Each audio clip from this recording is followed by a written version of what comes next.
एक औरत को अपने पूर्व जन्मों के पापों का फल भोगना पड़ा। कहानी श्रापित विरासत। रानी का जीवन बाहरी तौर पर बहुत सुखद था। वह एक धनी और प्रतिष्ठित परिवार में पैदा हुई थी। उसे कभी किसी चीज की कमी नहीं हुई, लेकिन उसके भीतर एक अजीब सी बेचैनी और अपराध का भाव हमेशा बना रहता था, जिसका कारण वह खुद भी नहीं जानती थी। उसे अक्सर बुरे सपने आते थे जिनमें वह किसी को पीड़ा पहुंचा रही होती थी या किसी अन्याय का हिस्सा बन रही होती थी। रानी के परिवार में एक अजीब सी परंपरा चली आ रही थी। हर पीढ़ी में किसी एक सदस्य को गंभीर बीमारी या दुर्भाग्य का सामना करना पड़ता था। रानी की दादी लकवे से ग्रस्त थी। उसके चाचा की एक दुर्घटना में मृत्यु हो गई थी और अब रानी खुद एक रहस्यमय बीमारी से जूझ रही थी जिसका कोई इलाज नहीं मिल रहा था। एक दिन रानी की मुलाकात एक वृद्ध और ज्ञानी साधु से हुई। रानी ने उन्हें अपनी बीमारी और अपने भीतर की बेचैनी के बारे में बताया। साधु ने ध्यान से उसकी बातें सुनी और फिर कहा, तुम्हारे वर्तमान कष्ट तुम्हारे पूर्व जन्मों के पापों का फल है। तुम्हारे पूर्वज ने अतीत में कुछ ऐसे घोर कर्म किए थे जिनका नकारात्मक प्रभाव तुम्हारी पीढ़ी पर पड़ रहा है। साधु ने रानी को बताया कि उसके एक पूर्वज एक शक्तिशाली राजा थे जिन्होंने अपनी सत्ता के मद में कई निर्दोष लोगों पर अत्याचार किए थे। उन्होंने अन्याय और क्रूरता का मार्ग अपनाया था, जिसके कारण उन लोगों की आत्माएं आज भी उनके वंशजों को पीड़ा पहुंचा रही हैं। रानी यह सुनकर हैरान रह गई। उसे अपने पूर्वज के इन पापों के बारे में कुछ भी नहीं पता था। साधु ने उसे बताया कि पूर्व जन्मों के कर्मों का फल पीढ़ी दर पीढ़ी भी चल सकता है जब तक कि उस नकारात्मक ऊर्जा को शांत न किया जाए। साधु ने रानी को प्रायश्चित करने और अपने पूर्वज के पापों को धोने का मार्ग बताया। उन्होंने उसे दान पुण्य करने, गरीबों की सेवा करने और उन आत्माओं की शांति के लिए प्रार्थना करने की सलाह दी जिन्होंने उसके पूर्वज के कारण कष्ट सहा था। रानी ने साधु की बातों का पालन करना शुरू कर दिया। उसने अपनी संपत्ति का एक बड़ा हिस्सा दान में दे दिया, गरीबों और जरूरतमंदों की मदद की और हर दिन उन आत्माओं की शांति के लिए प्रार्थना की।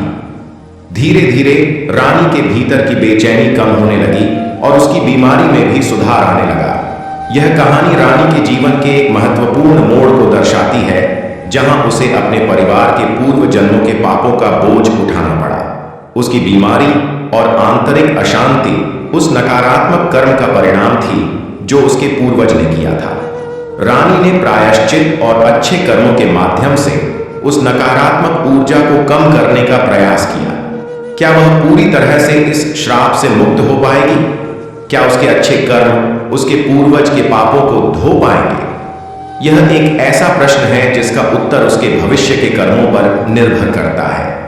यह कहानी दर्शाती है कि कैसे पूर्व जन्मों के पापों का फल वर्तमान जीवन में दुख और कष्ट के रूप में सामने आ सकता है और कैसे प्रायश्चित और अच्छे कर्मों के माध्यम से उस नकारात्मक प्रभाव को कम किया जा सकता है। माया के पूर्व जन्म के बुरे कर्मों के फल की एक काल्पनिक कहानी सुना सकता हूं। कहानी माया का बोझ। माया वर्तमान जीवन में एक सफल और प्रतिष्ठित महिला थी। उनके पास धन, सम्मान और एक प्यार करने वाला परिवार था, लेकिन उनके मन में हमेशा एक अजीब सी उदासी और बेचैनी छाई रहती थी, जिसका कारण वह समझ नहीं पाती थी। उन्हें अक्सर बिना किसी स्पष्ट कारण के अपराध और पछतावे की भावना महसूस होती थी। उन्हें कुछ धुंधली यादें भी आती थी, जैसे किसी और युग के दृश्य। इन यादों में वह एक अलग ही व्यक्ति होती थी, अक्सर किसी को धोखा देती हुई, किसी के साथ अन्याय करती हुई या किसी के दुख का कारण बनती हुई। ये यादें इतनी परेशान करने वाली होती थीं कि माया कई बार रात भर सो नहीं पाती थी। उनके जीवन में कुछ अजीब सी नकारात्मक घटनाएं भी बार बार होती थीं। उन्हें अक्सर अपने करीबी लोगों से धोखा मिलता था, उनके व्यापार में अचानक नुकसान होता था और उनकी सेहत भी अक्सर खराब रहती थी। माया इन सब घटनाओं को दुर्भाग्य मानती थी, लेकिन उनके भीतर कहीं न कहीं यह भावना भी दबी रहती थी कि यह सब किसी अदृश्य कारण से हो रहा है। एक दिन माया एक आध्यात्मिक गुरु से मिली। उन्होंने गुरु को अपनी बेचैनी, अपनी यादों और अपने जीवन में आने वाली लगातार नकारात्मक घटनाओं के बारे में बताया। गुरु ने ध्यान से उनकी बातें सुनी और फिर कहा, तुम्हारे वर्तमान जीवन की यह पीड़ा तुम्हारे पूर्व जन्मों के बुरे कर्मों का फल है। तुमने अतीत में कुछ ऐसे कर्म किए हैं जिनका नकारात्मक प्रभाव अब तुम्हारे जीवन पर पड़ रहा है। गुरु ने माया को बताया कि उनकी धुंधली यादें उनके पिछले जन्मों के कर्मों की झलकियां हैं। एक जन्म में उन्होंने विश्वासघात किया था, दूसरे में उन्होंने अन्याय किया था और कई जन्मों में उन्होंने दूसरों को दुख पहुंचाया था। इन बुरे कर्मों की नकारात्मक ऊर्जा उनके साथ चली आ रही थी और वर्तमान जीवन में बाधाओं और दुख के रूप में प्रकट हो रही थी। गुरु ने माया को समझाया कि पूर्व जन्मों के बुरे कर्मों का फल भोगना पड़ता है ताकि आत्मा शुद्ध हो सके और आगे की यात्रा के लिए तैयार हो सके। यह एक तरह का ब्रह्मांडीय न्याय है जो हर कर्म का लेखा जोखा रखता है। हालांकि गुरु ने यह भी बताया कि माया अपने वर्तमान कर्मों से इस नकारात्मक प्रभाव को कम कर सकती है। उन्होंने उन्हें पश्चाताप करने, जरूरतमंदों की मदद करने और अधिक से अधिक अच्छे कर्म करने की सलाह दी। उन्होंने कहा कि सकारात्मक कर्मों की शक्ति बुरे कर्मों के नकारात्मक प्रभाव को संतुलित कर सकती है और धीरे धीरे उसे समाप्त कर सकती है। माया ने गुरु की बातों को गंभीरता से लिया और अपने जीवन में बदलाव लाना शुरू कर दिया। उन्होंने दान पुण्य किया, दूसरों की सेवा की और हमेशा सत्य और धर्म के मार्ग पर चलने की कोशिश की। धीरे धीरे उनके भीतर की बेचैनी कम होने लगी और उनके जीवन में सकारात्मक बदलाव आने लगे। उन्हें अब पहले से अधिक शांति और संतोष महसूस होने लगा।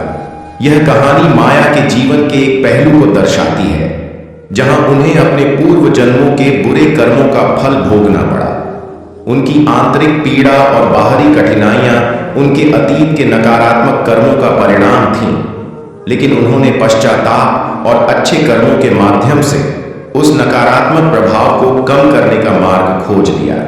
क्या वह पूरी तरह से अपने पूर्व जन्मों के बुरे कर्मों के बोझ से मुक्त हो पाएंगी? यह उनके वर्तमान और भविष्य के कर्मों पर निर्भर करता है।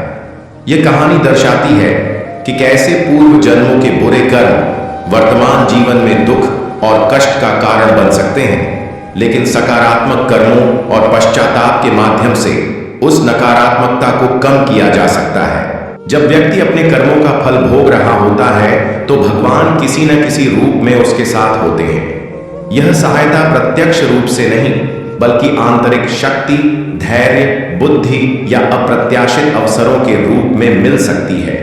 भगवान व्यक्ति को उस स्थिति का सामना करने और उससे सीखने की शक्ति देते हैं। परीक्षा और शुद्धि।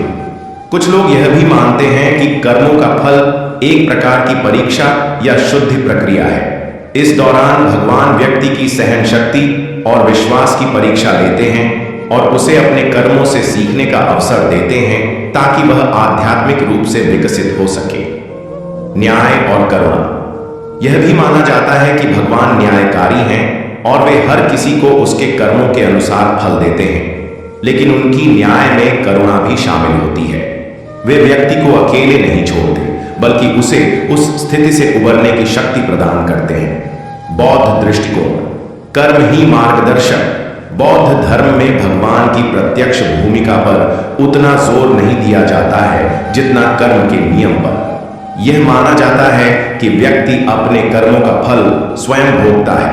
हालांकि बुद्ध की शिक्षाएं और धर्म का अभ्यास व्यक्ति को नकारात्मक कर्मों के प्रभाव को कम करने और सकारात्मक कर्म करने का मार्ग दिखाते हैं, जो एक प्रकार की आंतरिक सहायता ही है। आंतरिक शक्ति। बौद्ध धर्म व्यक्ति को अपनी आंतरिक शक्ति और जागरूकता विकसित करने पर जोर देता है ताकि वह जीवन की चुनौतियों का सामना कर सके, जिसमें उसके कर्मों का फल भी शामिल है। अज्ञेयवादी नास्तिक दृष्टिकोण। प्राकृतिक नियम। इस दृष्टिकोण के अनुसार कर्मों का फल एक प्राकृतिक नियम की तरह है, जैसे कि क्रिया की प्रतिक्रिया होती है। इसमें किसी दैवीय हस्तक्षेप की आवश्यकता नहीं होती। व्यक्ति अपने कार्यों के परिणामों का सामना स्वयं करता है। मानवीय सहायता। इस दृष्टिकोण में जब कोई व्यक्ति कठिनाई में होता है तो उसे अन्य मनुष्यों से सहायता मिल सकती है, लेकिन इसमें किसी भगवान की सीधी भूमिका नहीं होती। व्यक्तिगत अनुभव।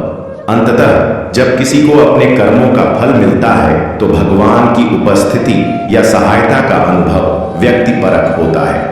कुछ लोगों को कठिन समय में भी एक आंतरिक शक्ति या मार्गदर्शन महसूस हो सकता है जिसे वे भगवान की कृपा मानते हैं। वहीं कुछ लोग इसे अपनी आंतरिक दृढ़ता या बाहरी परिस्थितियों का परिणाम मानते हैं। निष्कर्ष, यह कहना मुश्किल है कि भगवान हमेशा साथ देते हैं जब कर्मों का फल मिलता है, क्योंकि यह व्यक्ति के विश्वास, आध्यात्मिक दृष्टिकोण और व्यक्तिगत अनुभव पर निर्भर करता है। आस्तिकों के लिए भगवान मार्गदर्शन, शक्ति और करुणा के रूप में साथ दे सकते हैं। बौद्धों के लिए धर्म और अपनी आंतरिक शक्ति का अभ्यास ही सहायक होता है। अज्ञेयवादियों, नास्तिकों के लिए यह प्राकृतिक नियमों और मानवीय सहायता का मामला हो सकता है। महत्वपूर्ण यह है कि व्यक्ति अपने कर्मों के प्रति जागरूक रहे, सकारात्मक कर्म करे और जब कठिनाई आए तो धैर्य और साहस से उसका सामना करे, चाहे वह किसी भी शक्ति में विश्वास रखता हो। कल युग में पुण्य कर्म करने की चुनौतियां। भौतिकतावाद का प्रभाव। लोगों का ध्यान अधिक भौतिक सुखों और धन दौलत की ओर होता है, जिससे पुण्य कर्मों के प्रति उदासीनता आ सकती है। स्वार्थ की भावना। लोगों में स्वार्थ की भावना अधिक होने के कारण दूसरों की मदद करने की प्रवृत्ति कम हो सकती है। समय की कमी। व्यस्त जीवन शैली के कारण लोगों के पास पुण्य कर्मों के लिए समय निकालना मुश्किल हो सकता है। भ्रम और अज्ञान। धार्मिक ज्ञान की कमी और गलत मान्यताओं के कारण लोग पुण्य और पाप के सही अर्थ को नहीं समझ पाते हैं। इन चुनौतियों के बावजूद कल युग में पुण्य कर्म करना न केवल संभव है बल्कि अत्यंत महत्वपूर्ण भी है।